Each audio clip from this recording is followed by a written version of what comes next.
주 믿음의 경계를 넘어서 공과 33주입니다. 믿음의 경계를 넘어서 오늘 본문 이야기 15장입니다. 앞서 우리는 그 외식하는 자들이여 하면서 예수님께서 바리새인과 그 서기관들을 평가하시지 않았습니까? 외식하는 자들이 되지 말라고 그 제자들과 또 가까이 있는 이들에게 가르쳐 주신 겁니다. 이 외식한다는 말 뜻에는 분명히 그들 마음속에 그 속에서 나오는 것이 그 사람을 더럽게 한다고 말씀하시면서 15장 19절에 마음에서 나오는 것은 악한 생각, 살인, 간음, 음란, 도둑질, 거짓 증언, 비방이라고 분명하게 말씀하고 계셨습니다. 그러니까 바리새인들과 서기관들이 이런 죄에 빠져 있다는 거죠. 그들은 그리고 더불어서 그 마음만큼 또 믿음이 없는 것을 예수님께서 꾸짖으시고 가르쳐 주셨지만 그 말을 듣는 자들이 실제로 그것을 듣고 변화를 받아야 하지만 그러지 않더라도 제자들의 걱정과 달리 예수님은 그냥 두라고 하십니다. 왜냐하면 그들이 믿지 않고 마지막까지 맹인과 같이 앞을 보지 못하고 깨달음을 받지 못하면 그것 또한 하나님의 뜻으로 그들이 하나님의 징계를 받아 마땅하다고 하시면서 이어지는 말씀이 바로 이 가나안 여인의 믿음입니다. 이 마가복음에 보면 이 부분에서 이 여인은 수로보니게라는 지역의 여인으로 나옵니다. 이 수로보니게라는 지역은 21절 오늘 본문에 보면 두로와 시돈 지방이잖아요. 이제 두로와 시돈 그리고 우리가 잘 아는 그 두로와 시돈 말고도 이 다시스 이 지역을 우리 페니키아 그러니까 페니키아 지금으로 말하면 페르시아만 그러니까 레바논이나 이 지역의 해안가를 말하거든요.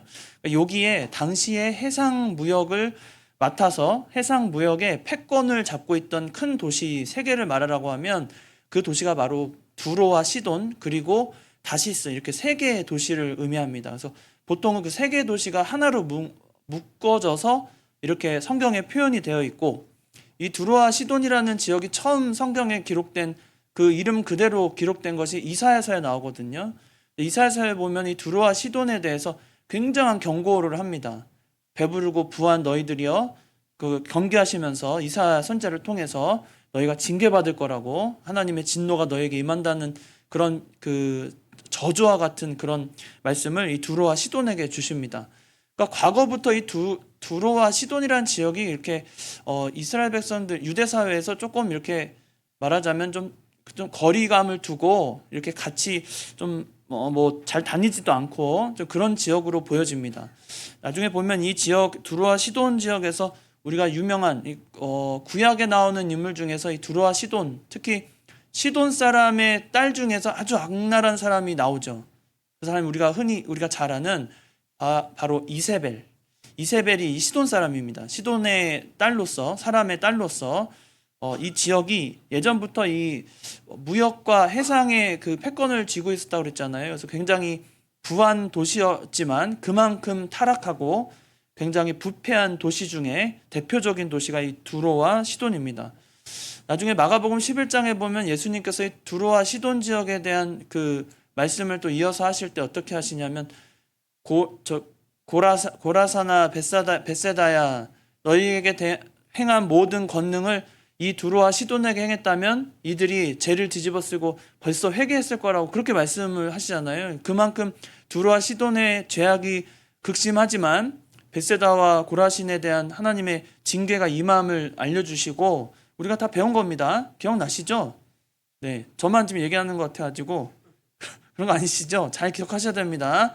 벳세다와 고라신에 대한 그 저주의 메시지를 남길 때 이 두로와 시돈을 예로 들면서 성경적으로 이 두로와 시돈이 그렇게 좀 악랄한 사람도 많이 태어나고 또 도시 자체도 굉장히 타락한 도시고 돈은 많이 있지만 나중에 보면 이제 훗날 이야기지만 이 그 헤로당 있죠. 헤로당 우리가 아는 그 아그리빠 1세 그 헤로당이 그 나중에 이 두로와 시돈 지역 사람들과 경제적 그 정치적 그 관계를 맺어요. 어떤 이유에서 그러냐면 이 헤롯 왕의 땅에 나는 그 농작물을 이 두로와 시돈에서 소비를 해줍니다. 근데 그러니까 말하자면 두로와 시돈이 굉장히 부한 도시인데도 불구하고 작물이 없는 거예요. 작물. 그러니까 돈은 많이 들어오는데 작물을 심을 만한 땅이 없어요. 우리나라도 보면 해안가 도시들이 먹을 거 많고 굉장히 부할 것 같잖아요. 실제로 그 바닷가 근처에 사는 분들한테 가서 낚시꾼은 아니지만 막 물고기가 엄청 큰 게 막 보이고 그래요. 저 물고기 뭐냐 그러면 뭐 무슨 돔이고 무슨 막 설명을 해줘요. 그래서 저거 맛있냐고 잡아야 되겠다 그러면 그 사람들은 콧방귀 낍니다. 아니 뭐 맨날 있는 물고기인데 뭐 이렇게 뭐 저런 거 먹냐고 막 이렇게 말해요. 실제로 그 추자도 같은 데 가면은 추자도에서 그 영광굴비가 원래 원산지가 추자도잖아요. 그래서 지금 이제 80 몇 년? 80 몇 년 만에 이제 영광굴비라는 타이틀을 추자도가 가져왔거든요. 그래서 이제는 영광굴비라고 하지 않습니다. 원산지가 추자도예요. 그래서 100%입니다. 영광굴비의 원산지가 추자도라고요. 그래서 추자도에서 이제 추자굴비가 나온 거죠.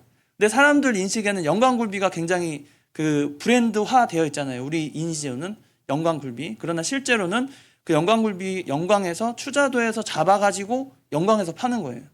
근데 이제 그 타이틀을 가져온 게 이제 추자굴비가 됐는데 아직은 인식이 좀 영광굴비가 더 막 대단하고 좋은 상품으로 생각하지만 실제로는 추자도에서 나거든요. 그러니까 추자도의 사람들이 부자예요. 굉장히 부자입니다. 제주도에 집도 많고 잘 살아요. 그래서 추자도가 원래 제주시에 포함되어 있잖아요. 제주 광역시 그 행정구역으로 제주도거든요. 추자도가. 근데 거기에 포함되어 있는 굉장히 부자예요. 제주도에 큰 아파트 뭐 빌딩 소유자가 다 추자도 출신입니다. 거의. 굉장히 부자지만 그들한테 없는 게 뭐냐면 해안가다 보니까 실제로 농산물이 잘 나오지 않아요. 뭐 과일, 야채 이런 게 굉장히 비싸요. 그러니까 그런 걸 해결하려고 두루와 시돈에서는 헤로당과 그 화친을 맺으려고 합니다. 그래서 그 사도행전 12장 20절 제 얘기가 아니고 사도행전 12장 20절에 보면 블라스도라는 그 총독을 통해서 이 헤롯과 화친을 맺으려고 하죠. 그래서 그때 헤롯에게 연설을 요청해요. 우리가 당신과 화친을 맺어서 우리 관계를 좀 돈독하게 하자. 그게 두루와 시돈의 상황입니다. 그래서 헤롯이 그럴싸한 옷을 입고 연설을 하죠. 그때 연설을 할 때 사람들이 뭐라 그래요? 거기 모인 사람들이 이것은 사람의 소리가 아니고 신의 소리라고 하면서 헤롯을 막 띄워주니까 그때 어떤 일이 일어나죠? 헤롯이 좀이 먹어서 죽잖아요. 그 자리에서 즉사합니다. 아시죠? 사도행전 12장 20절에 그런 등장이 나옵니다. 그때 두루와 시돈 이야기가 헤롯과 그 관계를 맺으면서 이 도시의 특징이 뭐냐면 먹고 살고 경쟁력을 얻고 또 돈을 벌고 이게 이들에게는 굉장한 그런 자부심이고 긍지였던 거예요. 굉장히 잘 사는 도시였기 때문에. 그러나 그런 도시에서 하나님이 그 헤롯이 좀을 먹고 죽게 되는 사건을 통해서 하나님 그 인간이 가진 주권과 권력 또 경제력 그것이 하나님 앞에 아무것도 아니라는 것을 실제로 보여주는 사건이 이 사도행전 12장 20절이 나오는 그 헤롯의 좀 먹고 즉사하는 사건이 거기서 나옵니다. 그러니까 이 두로와 시돈이라는 이야기를 하면서 제가 여기까지 이야기를 하게 됐는데 이 두로와 시돈이라는 지역이 부자이지만 믿음이 없어요.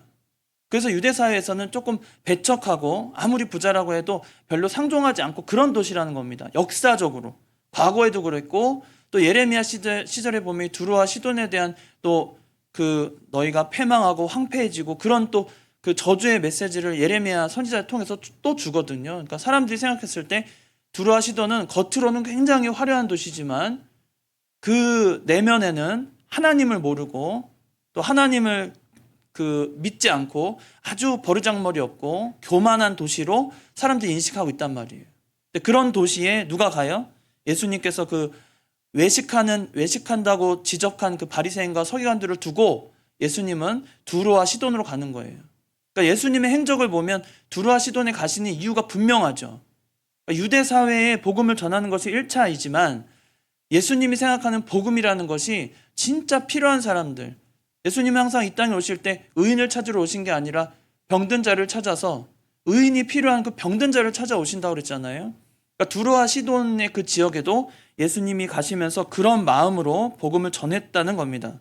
그래서 그 지역으로 갈 때 그 이방 땅이죠. 거기 이제 수로보니게 땅, 그 지역에서 한 여인이 예수님을 향해서 소리를 지르는 거예요. 다윗의 자손이요. 들어갔더니 소리를 지르면서 주 다윗의 자손이여 나를 불쌍히 여기소서. 내 딸이 흉악하게 귀신 들렸나이다. 그렇게 소리를 지르는 여인을 만나게 됩니다.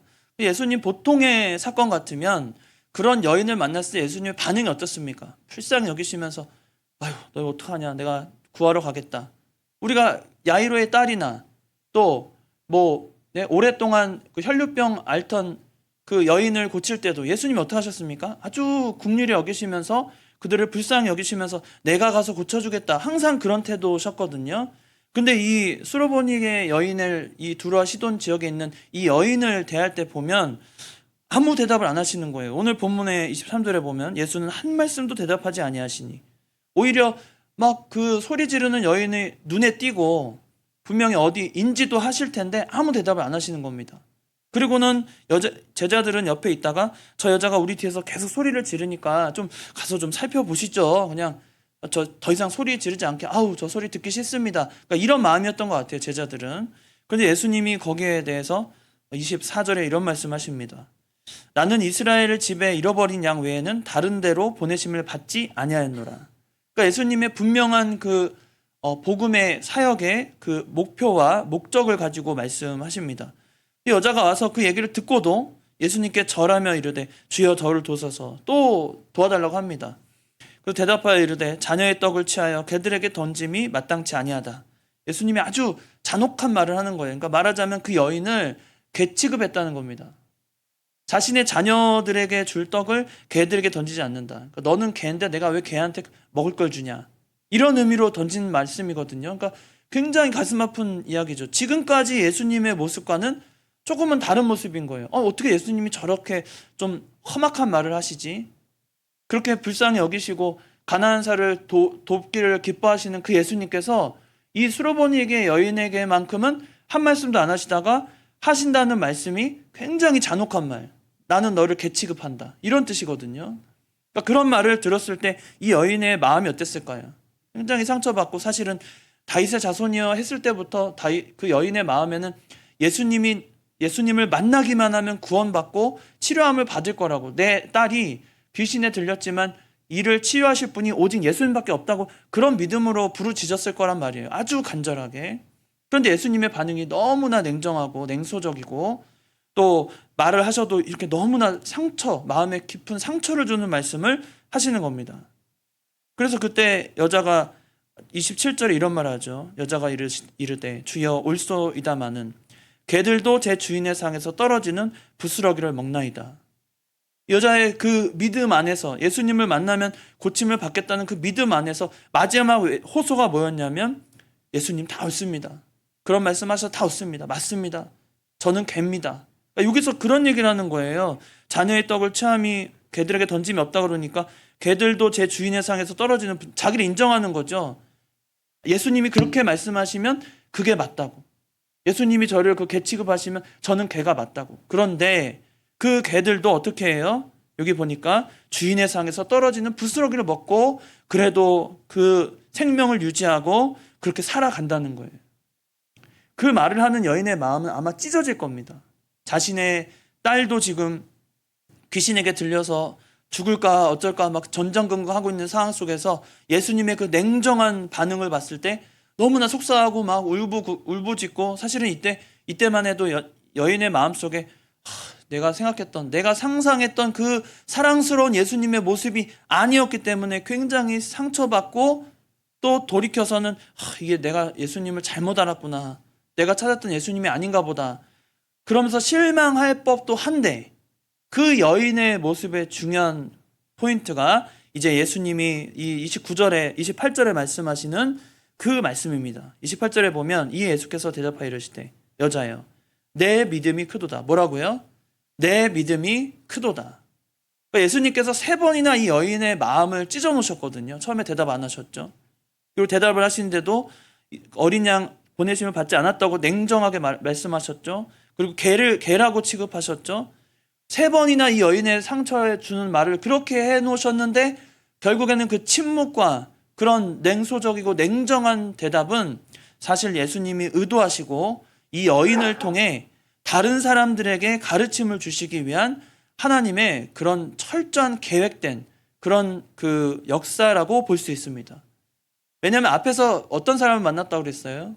분명히 바리새인과 그 서기관들을 통해서 외식하는 자들이 그렇게 많은 거예요. 예수님을 믿는다고 하면서 실제로는 자기 권력을 가지고, 아침에도 우리 교리 시간에 배웠지만, 우리에게 하나님이 공유적으로 주신 속성 가운데서 그 능력과 지도력 있잖아요. 주권, 하나님이 가진 주권, 우리에게도 그런 능력을 주셨는데, 그 능력을 가지고 다른 사람을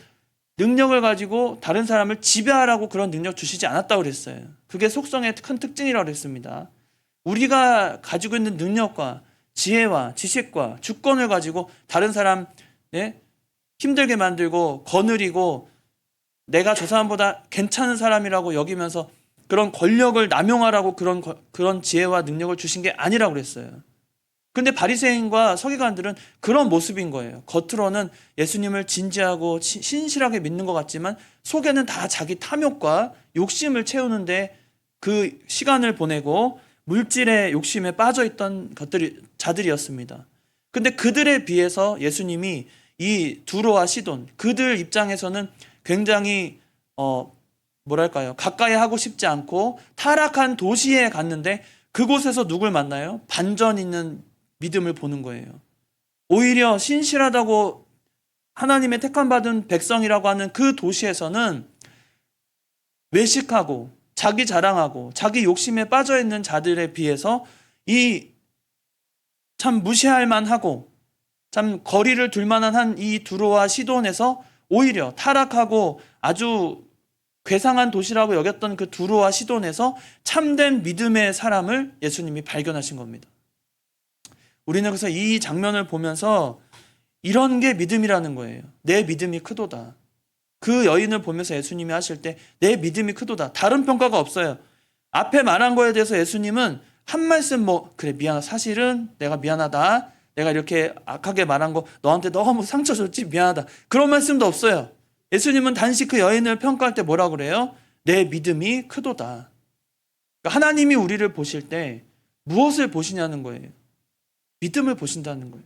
너희가 어떤 형편, 어떤 상황 속에서 얼마나 대단한 일을 했고 얼마나 지위를 갖고 얼마나 물질이 많고 얼마나 권력이 많은지 나는 보이지 않는다.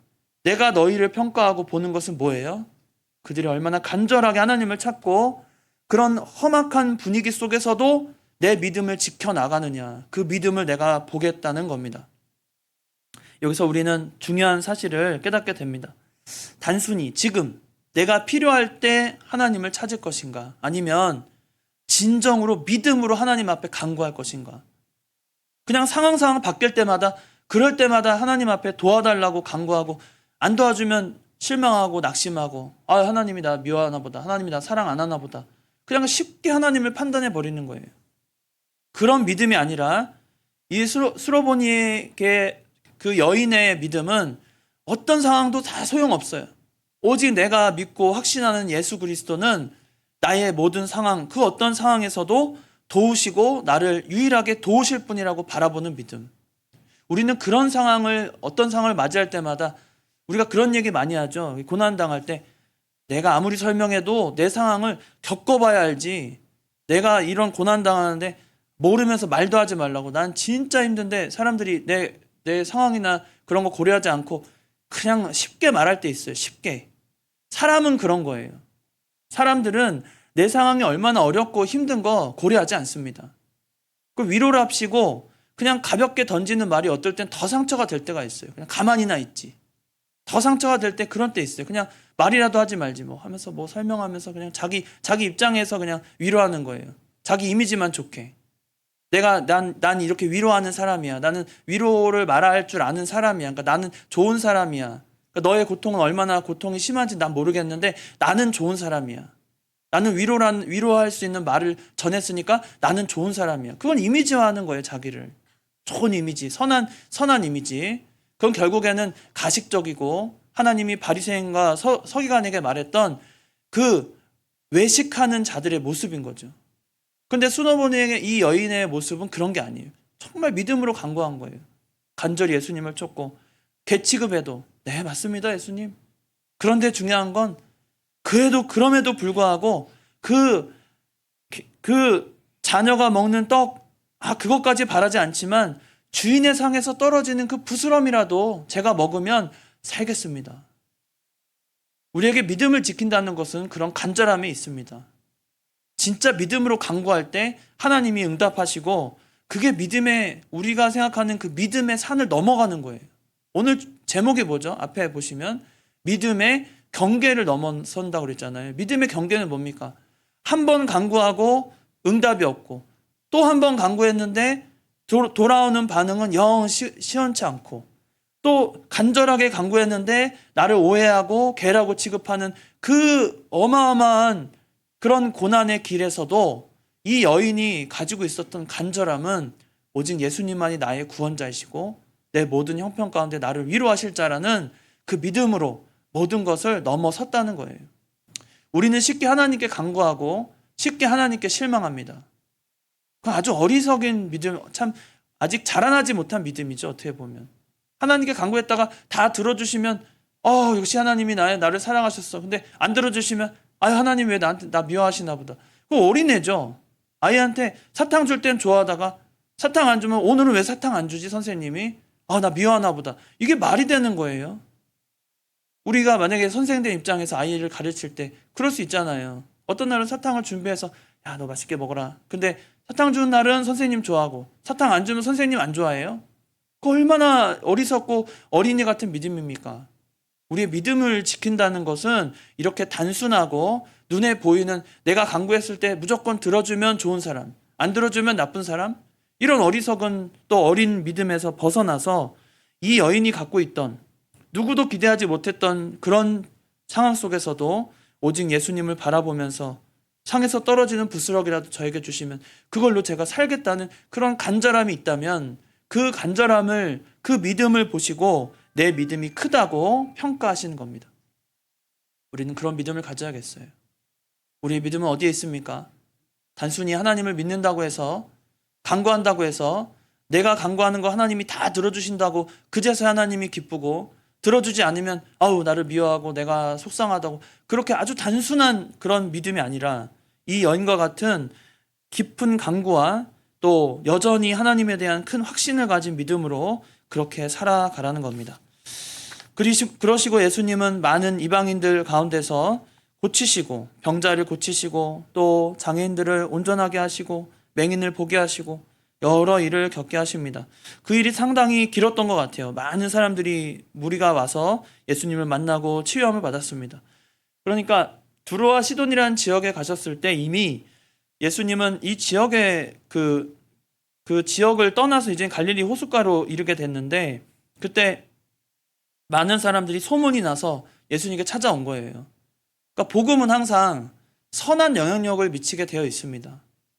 우리가 복음이 그냥 공중에 분해되고 사라지는 게 아니라 어떻게든 좋은 소문은 나게 되어 있어요. 우리 교회도 마찬가지입니다. 복음을 전하는 일을 꾸준히 하다 보면 그 선한 영향력은 어디 가지 않아요. 우리가 꾸준히 하느냐 못하느냐의 문제예요. 전도를 할 때도 꾸준히 하느냐 아니면 못하느냐예요. 안 하느냐예요. 그 차이밖에 없습니다. 어떤 대단한 역사가 일어난다는 뜻이 아니고 꾸준하고 여전히 그 일을, 선한 일을 해 나가느냐, 아니면 그것을 중단하고 효과 없으니까 하지 말자, 그럼 아무것도 안 해도 돼요. 교회 일을. 근데 그렇게 되면 하나님의 역사도 일어나지 않습니다. 그러니까 우리가 선한 일에 쓰임받는 거 굉장히 중요하고 하나님의 영광을 돌리는 귀한 일이라는 거예요. 그러시고는 예수님은 긍휼히 여기시는, 진짜 우리가 기억하던 그 예수님으로 돌아오십니다. 이 여인에게만 특별히 그런 냉소적인 태도를 보이셨고, 그 이후에 드디어 우리가 아는 예수님, 얼마나 불쌍히 여기시고 그 배고픈 거, 병든 자도 고쳐주시는데 배고픈 거 보고는 예수님이 어떤 반응을 보이세요? 이미 사흘임에 먹을 것이 없도다. 길에서 기진할까 하여 굶겨 보내지 못하겠노라. 예수님의 마음이 이거예요. 사흘 동안 이렇게 먹을 것 없이 보냈다가 길에서 기진하면 어떨까? 불쌍히 여기는 그런 마음, 긍휼히 여기시는 마음. 그게 진짜 예수님 마음이죠. 아마 이 여인에게도 예수님은 같은 마음이셨을 겁니다. 그러나 그 주변에 있고 제자들이 있는 상황 속에서 가르침을 주시기 위한 예수님의 포석이었던 것 같아요. 이 여인에게 특별히. 그래서 예수님은 이 4,000명을 먹이시는데 그때와 같습니다. 5천 명을 먹이실 때와 같이 이때에도 너희에게 떡이 몇 개 있냐고 물어보십니다. 근데 이때 좀 아쉬운 면이 있어요. 이 4천 명을 먹이는 사건에서 좀 아쉬운 면이 뭐냐면 이미 5천 명을 먹인 사건을 예수님이 보여주셨잖아요. 오병이어를. 그 사건에 누가 있었어요? 그 중심에는 제자들이 있었잖아요. 그럼 제자들이 이때 일이 있을 때 예수님께 오히려 자진해서 예수님, 먹을 게 없는데 저희한테 떡이 요거 한 7개랑 작은 생선 2마리가 있습니다. 그럼 저번처럼 우리 또 이걸 제가 예수님 앞에 다 바칩니다. 좀 우리 굶고 있는 이들에게 좀 이것을 나눠주면 어떨까요? 이런 자진하는 믿음이 이 제자들에게 아직까지는 없는 거예요. 그래서 예수님이 분명히 보여주셨잖아요. 그 오병이어 사건을 통해서. 그런데 여전히 그들은 의심하고 33절에 보면 이런 말을 합니다. 제자들이 이르되 광야에서 우리가 어디서 이런 무리가 배부를 만큼 떡을 얻으리이까? 또 현실적으로 돌아가는 거예요. 이건 우리에게 큰 교훈을 줍니다. 우리도 예수님의 그 은혜 받는 말씀을 들을 때 말씀에 은혜 받고 나도 저렇게 살아야 되겠다 순종하는 마음과 깨달음이 있을 때는 마음이 막 부해져가지고 뭐라도 할 것 같아요. 당장에 아프리카를 떠나시오 그래서 막 떠날 것 같아요. 말씀 듣고는 그 즉각적으로는 마음에 은혜 받고 당장이라도 아프리카 갑시다. 가서 그 굶주리고 있는 이에게 우리가 먹을 것을 주고 다 봉사하러 갑시다. 이렇게 마음이 뜨거운데 실제로 이제 주일 예배 마치고 현실로 딱 돌아서면 갑자기 모드가 바뀌는 거예요. 모드. 그 있죠. 무슨 모드. 바뀌어요. 현실 모드가 되는 거예요. 현실 모드. 현실 모드가 되면은 갑자기 믿음 있던 척 하던 내가 세상에 돌아가서는 갑자기 현실 모드가 돼가지고 근심 걱정에 빠진다는 거예요. 이게 참 문제예요. 우리 현대를 사는 우리 기독교인들의 최대 문제가 이겁니다. 제가 서두에도 아마 올 초에도 그런 말씀 드렸던 것 같은데 시대마다 하나님이 과제를 주실 때 지금 현재를 사는 그리스도인들에게는 어떤 과제를 주셔서 큰 과제 그것은 뭐냐면 너무 쉽게 세상의 근심과 걱정에 빠진다는 거예요. 예전보다 오히려 억압과 강포가 있을 때는 믿는 사람들이 굳게 그 믿음을 지키려고 합니다. 그러니까 시련이 오히려 우리가 인내를 만들어내서 소망을 품게 하는 그 법칙대로 믿는 사람들이 좀 단단해지고 좀 굳어지고 믿음을 지키려는 그런 강한 의지가 생겨요. 그런데 세상이 평화롭고 좀 느긋해지면 그때부터 슬슬 그 마음속에 하나님을 의지하는 마음이 약해지니까 세상 속에 주는 근심 때문에 세상을 바라보고 하나님을 바라보지 못하고 그런 문제를 일으키게 된다는 거예요. 얼마 안 된 거예요. 이 5천 명을 먹인 사건 이후에 제자들이 예수님이 4천 명을 먹이는 사건의 시점이 그렇게 오래된 시점이 아닙니다. 그 사이에도 이렇게 변화무쌍하게 사람의 마음이 바뀐다는 거예요. 믿음이 없으면. 우리가 이 여인에 빗대어서 두 부류의 사람들에게 교훈을 줍니다. 첫째는 그 외식하는 바리새인과 서기관이고 두 번째는 제자들이에요. 너희들 보라. 이 여인을 보라고. 그 냉소한 태도를 취하는데도 불구하고 그가 가진 믿음으로 나에게 끝까지 믿음으로 대답하고 믿음으로 간구하니까 그가 얻을 것을 얻지 않냐는 거예요. 근데 제자들은 어때요? 당장에 먹을 거 내가 국리를 여긴다고 말했는데도 불구하고 이들은 쉽게 처음에 5천 명 먹일 때 제자들이 어땠습니까? 예수님께 저들 보고 가서 시장 가서 먹고 오라고 합시다. 네? 그랬단 말이에요. 어느 정도 대책도 있었어요. 사실은 그런 식으로 사람들을 대하려고 했을 때 오히려 예수님께서 그들을 먹이시는 장면을 보고 큰 충격에 빠지고 너무나 놀라워했는데 이제 와서 다시 그런 일이 똑같이 벌어졌을 때 왜 그 믿음, 과거에 그 눈에 보였던 하나님의 역사를 보고 움직였던 그 믿음이 이제는 똑같은 믿음, 똑같은 사람인데 같은 믿음을 가질 수 없다는 게 너무 이상한 거잖아요. 우리 인생이 그렇다는 겁니다. 겉으로는 같은 사람인데 속에 믿음이 달라져요. 이게 참 우리에게 변화무쌍해요. 우리가 믿음을 갖고 있느냐, 그렇지 못하느냐에 따라 그 결과는 너무나 다른 것입니다. 그래서 예수님은 긍휼히 여기시는 그들에게 이 떡 7개와 생선 2마리를 가지고 축사하신 후에 떼어서 그전과 같이 사람들에게 다 배불리 먹고 남은 것이 7 광주리. 이 광주리는요, 사실은 오병이어를 먹고 나서 그 12바구니라고 그랬잖아요. 광주리와 바구니는 좀 단위가 다르거든요. 광주리가 훨씬 큰 단위입니다. 실제로 바구니가 몇 개 들어가는 정도예요. 그러니까 바구니를 광주리 남겼다는 것은 꽤 많이 남긴 거예요. 넉넉하게. 우리가 하나님의 역사 의심하지 말고 어떤 형편에서든지 이 여인과 같이 담대하게 믿음을 지킬 줄 알아야 됩니다. 진짜 믿음을 보여주세요. 일상 가운데서도 그냥 일반 모드, 네, 그냥 생활 모드로 바뀌지 말고 오늘 배운 말씀, 매주 배우는 말씀이 내 삶의 양식이 되고 내 걸음걸음을 움직인다고 믿고 그 믿음으로 살아가는 저와 여러분 되길 바랍니다. 변함없이 같은 사람이니까 좀 같은 믿음을 지키세요. 주일만 되면은 경건 모드가 아니라 평소에도 경건 모드고 말씀 모드고 하나님이 주시는 그 은혜의 모드로 우리가 살아가는 겁니다. 세상이 주는 그 생활 모드에 빠져서 하나님을 기쁘시게 하는 일을 소홀히 하고 또 나중에 와서 회개하는 거 물론 좋죠. 회개하면 하나님이 받아주십니다. 그러나 회개 전에 뭐가 더 중요한 거예요? 우리가 좀 오해하시면 안 돼요. 회개하는 것, 하나님이 주신 마음, 굉장히 귀한 마음입니다. 회개하는 마음도 하나님이 주셔야 되니까. 그런데 회개하는 마음보다 더 중요한 믿음이 뭐예요? 먼저 순종하는 거예요. 순종 못해서 회개하는 거는 2차고 먼저 순종하는 게 먼저 믿음이라고요. 어떤 말씀이든 순종하고 나서 그것을 온전히 순종하지 못해서 회개하는 건 참 아름다운 마음이지만 그 마음을 생각하고 이번엔 순종하지 말아야지. 그리고 나서 회개하면 받아주시니까 회개해야지. 그거는 아주 말하자면 내 스스로 자라나기를 거부하는 거야. 어린아이가 거부하는 겁니다. 내가 하나님 말씀으로 자라나야 되는데 거부하고 하나님은 다 선하시고 나를 불쌍히 여기시니까 언제든 회개하면 되겠지. 그런 마음이야말로 우리가 경계하고 좀 더 진지하게 하나님을 받아들이고 믿음을 써야 하지 않을까요? 그게 믿음의 경계를 넘어서는 귀한 믿음을 우리에게 주신 것입니다. 예수님은 언제나 우리를 긍휼히 여기시고 우리가 또 어떤 형편에 처한 줄 아십니다. 아시는 만큼 우리의 형편대로 인도하실 하나님을 바라보고 우리는 믿음의 경계를 넘어서서 진짜 믿음을 가지고 담대하게 신앙생활하는 저 여러분 되시기 바랍니다. 기도하시겠습니다. 지금도 살아 역사하시는 하나님 아버지, 우리의 모든 형편 가운데서 우리를 평가하실 때 내 믿음이 크도다 평가받는 저희들 되게 하여 주시옵소서.